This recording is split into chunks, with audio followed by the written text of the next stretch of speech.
the tips and tricks for demand generation and catching the eye and that prospecting tool is to have a very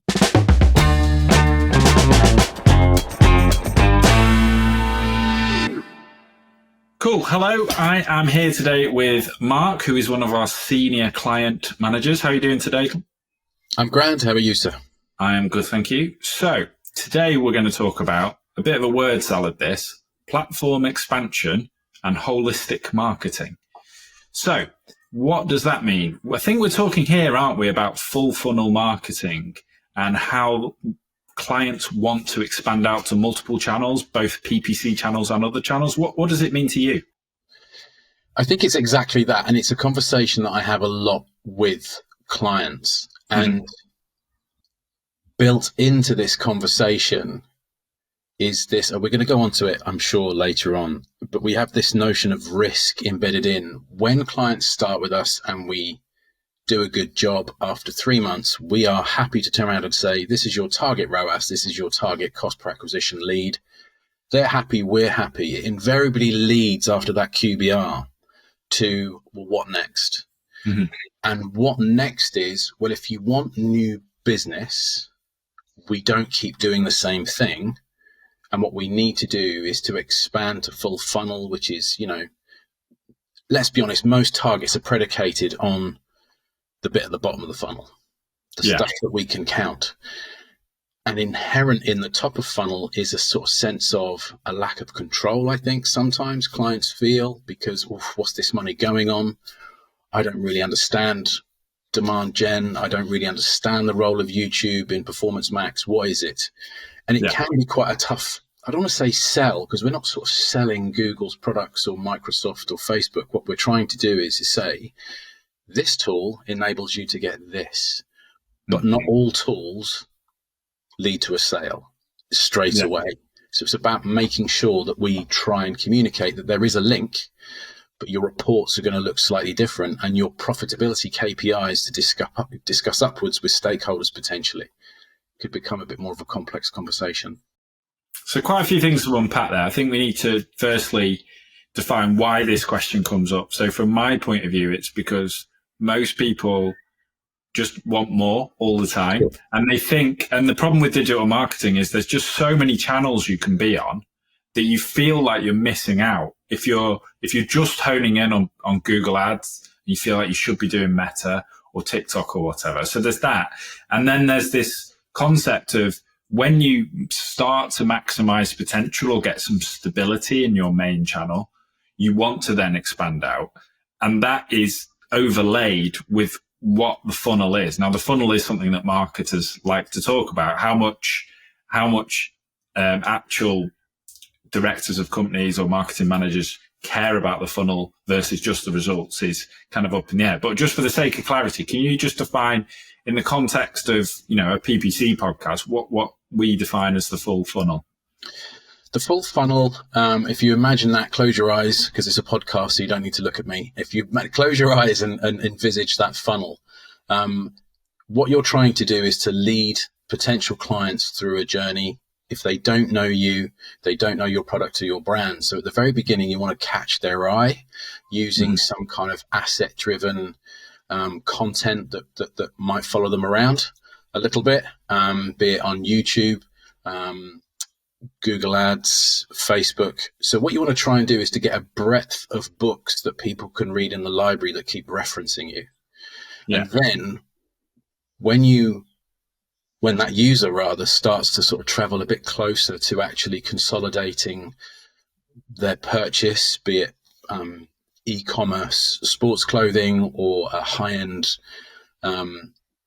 international holiday, because you've been front of mind using that top funnel for a while, when they start to then look specifically for that thing for you, and then they find you further down the channel using Performance Max or by using, old school search ads, then that leads them down after they've been to your site or they've spoken to you to actually purchase online, or if it's a lead generation client, to actually speak to you, book some time in, and then close that potential sale, regardless of what that is. But the journey is different depending on the user and what it is that you're trying to actually sell. But Google have recently said that your average customer, your average user uses multiple touch points before they actually close a purchase or close a lead. That means the full funnel is just making sure that you are front of mind and you become a sort of reliable source all the way through that journey. And if you've just got one particular channel and you're smashing it, that's great. But in isolation, what you're doing is missing opportunities to be front of mind at the top and then across the middle when it goes down the intent funnel. I think one of the interesting things about working with clients, if we do really, really well for them, which we invariably do, what tends to happen is they trust us. And so what they want to say is, okay, we trusted you with X amount of money. How do we get more? And I think part of our discussions with clients is also about competition. So suddenly they become more aware of who it is that they're up against. And they take a bit more interest in what it is that they do. And they go, I can see that X has X. I can see that X has Facebook. I can see that they're using more of this. How do I get there? And a lot of the conversations start from there. But they're not the easiest conversations to have because it is about changing behaviors. So the funnel in its essence then is the widest part of the funnel is awareness and building that awareness. Then there's the consideration phase, and then there's the intent phase at the bottom where people are actually doing stuff. The analogy I like to use is if you use a red pen and the red pen runs out, you go to Google, type in red pen, and you buy a red pen. Now, if you're a company that makes red pens, but they're out of bamboo, so you could serve that market, but people might not be thinking about that. So you need to drive consideration. So how you target people is different. For like an emergency dentist, they always convert really highly, don't they? Their conversion rates are high because if you smash your tooth, you need it straight away. But like you said, for our holiday clients, some of them, they're selling holidays at 20, 30 grand in the high-end holidays. That's what we call a considered purchase. So you need that awareness layer. We tend to work with clients, don't we, at the bottom of the funnel first and build out from there. And that's how the ethos of how we want to work. We want to demonstrate that value where there's intent, capture that intent. So this discussion comes when they're trying to expand out. Now, a problem with that you've highlighted is that when we're used to doing that bottom of the funnel, people type in, they buy things, it's all great, the ROAS is good. The more you start to need to expand because you've captured all the intent, that can change the metric. So it's not just predicated on ROAS, for example. Can you talk about how marketers need to consider the metrics when they're going to expand to more platforms and have a more holistic marketing approach? Yeah, I think for me, again, using an analogy that I use with clients is not every tool is designed to sell something. So for those at the bottom of that funnel, when they're actually purchasing something, the KPI is quite obvious. It is how much is that lead worth to them? How much was that sale worth to them? So it's those ROAS CPA targets. But if you change strategy and you have to have that conversation with clients, so that was phase one. Phase two is we're not only doing that evergreen e-com stuff, we're now trying to get new business. We can't use that same unit of measurement. Therefore, what we have to do is have a blended strategy or a blended KPI.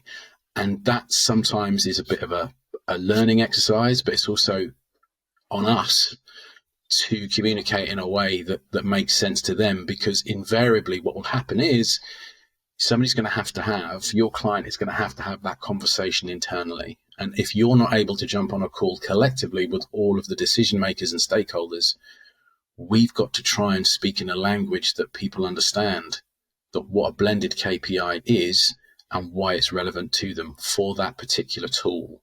I mean, you've done this a lot. You're really good at analogies. Is there something that you've got that will actually explain that to non-marketer types? Well, the thing I like to call it is you've got demand capture in two essences. You've got demand capture and demand generation. Capturing demand is that someone types thing in, and then demand generation. A part of that is educating the market And you have to accept, like it or not, that when you're educating the market, there may be competitors who can capture that education. And this is why, the bigger the brand and these big SaaS companies, the multinationals, VC backed or big household brands, they can spend a lot more on this awareness marketing because, they've got the downstream metrics and, or they understand the lifetime value. When you're going expand, I think it's a lot better to expand from the high intent stuff outwards. So from capturing demand to then starting to generate demand. But by its nature, generating demand has different cost metrics. But what matters to a business, if you're just an e-commerce manager or a paid manager in a company, your bit is your bit. But actually you might have someone in the team who runs events. You might have someone in the team who just does SEO. You might have a sales manager and 50% of your business comes in from existing accounts. When it rolls up to the top level of the company, then it's how much does it cost to run the company and how much money do we make? It is the essential thing. And all those metrics need to filter down. And a lot of companies just don't have that level of insight to be able to tell us their lifetime value, their average order value. And it's always, I don't know, or it's because. So to that end, if you start on a simple PPC campaign, you have your product feed, you just need to sell it, then that becomes easy. I need ROAS at this because my margin is this. But once you say, okay, I want to grow by 20, 30% this year, you then have to accept some other metrics coming in of what you're going to have to do to build the bricks over the long term. So I think you've been recently speaking to one of our clients about this and having experimental budgets and things like that. Is there any examples you can give there from a real world scenario? Yeah, so this client is in a super competitive e-commerce market where the products themselves have a small margin. So therefore, we need to be very mindful of profitability KPIs. There isn't a lot of play within the business for us to squeeze that particular ROAS target. However, they've challenged us rightly with, we've been with you a long time. How is it that you're going to grow our business? And the difficulty in having that conversation is that it's almost impossible to say, well, we can absolutely confirm that everything we do in this discovery phase of testing phase is going to get you exactly the same ROAS KPI. And the agreement then came through from the client who said, okay, you could take 10% of this year's budget to experiment. How can you measure that? How can you measure the value of that?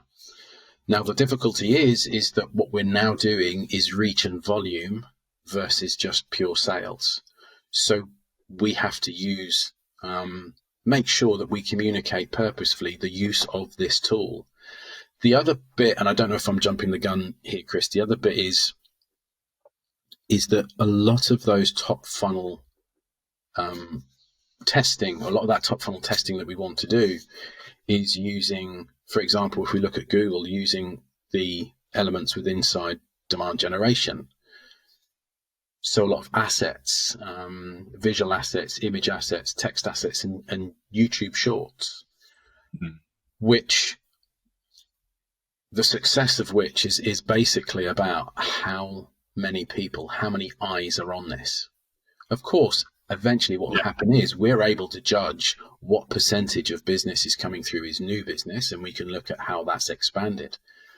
But it's about holding your nerve because there is risk baked into the original, the initial stage. And there is an element of these assets are going to have to be generated by the client themselves. So should they wish to engage in it, they have to understand that there is going to have to be some involvement. Google Ads, we can do. Being Microsoft Ads, we can do that content. If you want to look at Facebook ads, and if you want to look at kind of the more dynamic asset-driven content within all platforms, really, there's going to have to be some collaboration and work at their end of producing bob-on brands and logos and shorts. We don't do that. It's got to be on them to get the corporate voice, to make sure it's their corporate voice. Performance Max can create videos for them. They're not bad, but they're not ideal. And well, we prefer to work with the creative teams that are the specialists there, aren't they? So I think we'll come on to now some of those methods to actually expand the platforms beyond a core PPC. But it reminded me of an example of a key challenge and kind of positive thing of working with a particular client who works in the diet industry, and they do meal kits. Now, a big portion of their marketing is brand based. They're a well-known brand. When it's a consumable product like a protein shake or a meal kit or something like that, there is an element. I once heard that if Cadbury's stops advertising, their sales drop 50% because it's impulse. That's not quite the same with protein shakes and meal kits. The difference there is it's a consumable product. So people will consume it, and then if they like it, hopefully they're buying, every week or every month. When you cross-reference that with advertising on TV, as this client does, or some of the clients advertise on, we've even got clients who advertise on the underground, which has a lot of eyeballs on it. You then need to be able to track those brand versus non-brand metrics, and that becomes part of the holistic marketing. Now, the people who do the best at that are the ones who understand the lifetime value of their customers to be able to then say, okay, when we come on to what we're going to come on to next about, here's all the fancy stuff we can do, YouTube, we can do demand generation, the metrics that apply from that. If you start going out with demand generation, you'll have lower click-through rates and it will generally cost you less, but you'll get fewer conversions. So it's about, that's what we talk about with holistic marketing. We're only essentially, because we are specialists, talking about one piece, but you need to understand that bigger picture. And I think too many people get lost in the weeds of understanding how it all rolls up to the business objectives, which is something we instill from day one, isn't it? So let's have a look at what are some of the methods that we're currently talking about with clients to expand out to more platforms and when to put them in. So the classic one is we have a Google Ads client. Where can they, let's say they've, they're 90% impression share on their core target. They're happy with ROAS and they want more. Where do they go from there? I think the interesting thing with those clients that are going after B2B rather than B2C clients is that for them, the Microsoft platform works really well. Just by dint of, there are some companies that don't allow employees to use anything other than Edge, than Microsoft products. Yes. So if you have somebody in HR, for example, one of our clients deals in HR products. If you have the decision maker, which is usually the financial officer and the head of HR within a company, and they're at a company that isn't allowed to access Chrome, then the expansion for them is using the knowledge of just, why don't we just take a smaller budget, trial the best performing content in Google Ads, and let's just move it across to there. That sort of client wouldn't really benefit from, say, some of the more dynamic Facebook, etc. So when you have, for example, the client that you raised that does diet plans, they have a really large marketing spend. A really large marketing spend on television. Thankfully, they're a brilliant client to work with because they generally understand that brand is going to perform very differently than non-brand, and therefore we have those blended KPIs and CPLs, right? Which is fantastic. But what we're doing at the moment is we're trialing social advertising to see what is the content that best works on Google Ads. Does that actually work really, really well in Facebook? What can both platforms learn from one another? And actually, what's been fascinating for me as somebody that is not their target demographic is how different assets work and resonate with different platforms. So with those three platforms, Google, Microsoft, and Facebook, one particular image advert can work completely different on all three. And this notion of always be testing, be brave, put it out there, and sometimes it doesn't work. And if you can just say, right, we're going to run this for a month, hold your nerve. The CP, the cost per acquisition might go up, but let's just see where we go. But within that, we can say, okay, do you know what? we found in January of 2024 that this asset worked really well at this time of the year for you, and you learn not only for this year, but for next year, and you build up this portfolio of different ideas and different things that work on different platforms. Did that make sense? Yeah, absolutely. I think there's an analogy is, how do you have a thriving hot dog business? It's like a famous business study question. And the lecturer asked the audience, like, how do you have it? And people will shout, I'll have the freshest buns, or the longest hot dogs, or the best sauces, or the most choice. And the lecturer says, no, you need a starving crowd.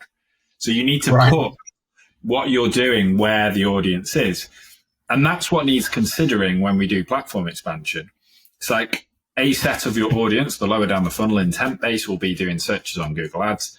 But then certainly with B2C, although it does work for B2B as well, with B2C, like the diet plan customer, they know very well who their target customer is. They know their avatar. They know, their age group, their income level, where they tend to live in the country, their interests. And then we can then target those people. But the intent is different there. And that's the key thing. And that's why different creatives work in different way.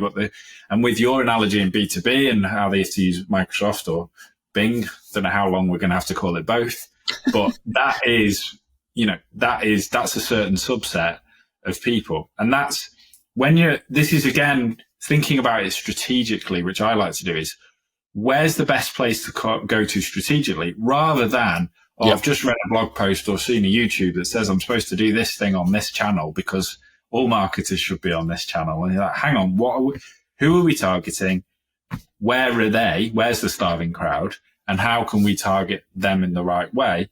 And all mixed up in that is relating it back to a measurable KPI. So that goes across the pillars of what we do here. It's not just about, vanity metrics and click-through rates and all hacks and stuff. It's having these pillars of, you have a strategy, you measure everything, you're focusing on the right things. And that's how we can do successful platform expansion. So getting on to the tips and tricks then, what within Google Ads, for example, there's a lot of play.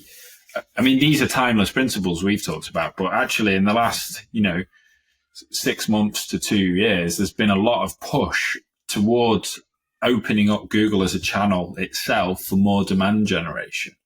So how are we discussing that with clients, and what are the advantages of that?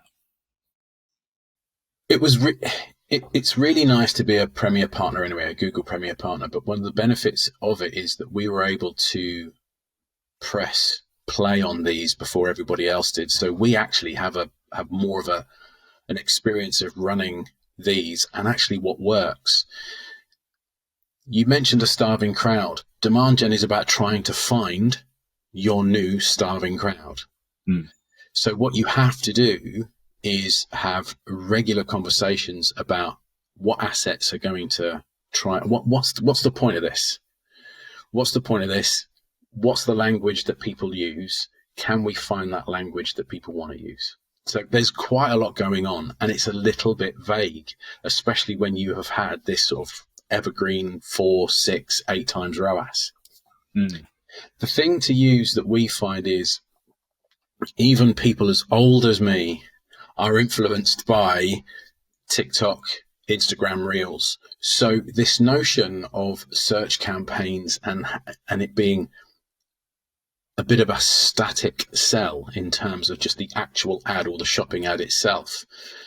The tips and tricks for demand generation and catching the eye and that prospecting tool is to have a very a sort of quiver of arrows, having different assets that perform at different times, but have a variation of those assets, using a consistent color livery that's based and predicated on your own logo on your website, so it breeds that familiarity. And there isn't, I think my biggest tip, it's not a trick, my biggest tip is that there is no quick fix. So it is about time. We can carry on testing, but if we make loads and loads of changes constantly, we don't know what works, what sticks. So sometimes you have to give us some time. You have to give us 4 to 6 weeks. 4 to 6 weeks in in a kind of cycle of marketing is a long time for some people not to see, or to start seeing their ROAS sort of go down a little bit, or the profitability KPIs go down a bit. So it's about holding your nerve. That's one tip. It's about giving it time, but also, and I'm not just saying this, the reason why I work for this company is because it's predicated on transparency. So if it's not working, I can say, that's the data. This isn't working on this channel. Why is it working on this channel? That's really interesting. Let's look at the audiences. Let's look at the actual, the tool that you know, who is it that audience, who is it that platform is actually speaking to? Because they're different, and it's about learning from all of them, but not having a one size fits all. It's just not going to work that way. Also, just technically, sometimes Google is a little bit snippy about some of the assets that are actually okay on Microsoft and are okay on Facebook. So there's also the technical aspect of, why hasn't that worked, Mark? I went, that's a good question. I'll reach out to Google and ask why they don't like that particular advert, but Facebook or Meta are fine with it, you know? But it all again comes back to those evergreen principles, doesn't it? Of testing the right things, measuring them properly, having the KPI to work with, and explaining to the client and the other stakeholders what's needed. And essentially, to do anything well, not just PPC, you need to focus on the right things. You need to do it to the right quality, and you need to do it for the right length of time. So what's essential to quality over a sustained period is how you get success. And that's true of everything we do here. So I think it all wraps up to having that strategic positioning in place and the measurements. So cool. Okay. Well, we've talked about quite a lot in a short space of time then. What the funnel is. We've talked about examples of when you would want to expand, when you wouldn't want to expand. We've talked about the need to test. Of course, our evergreen principles of strategy and testing and measurement, and how it overall fits in the other marketing metrics and resource allocation and graphic designers getting involved at the right place and all that kind of stuff. Are there any final tips you want to share for the audience on how to best think about expanding to more platforms and thinking about your marketing as a holistic piece? I think new business, to generate new business, within that is a modicum of risk. And I think that if you trust us as an agency, then trust us to give this a go. We're not going to put you in the wrong direction.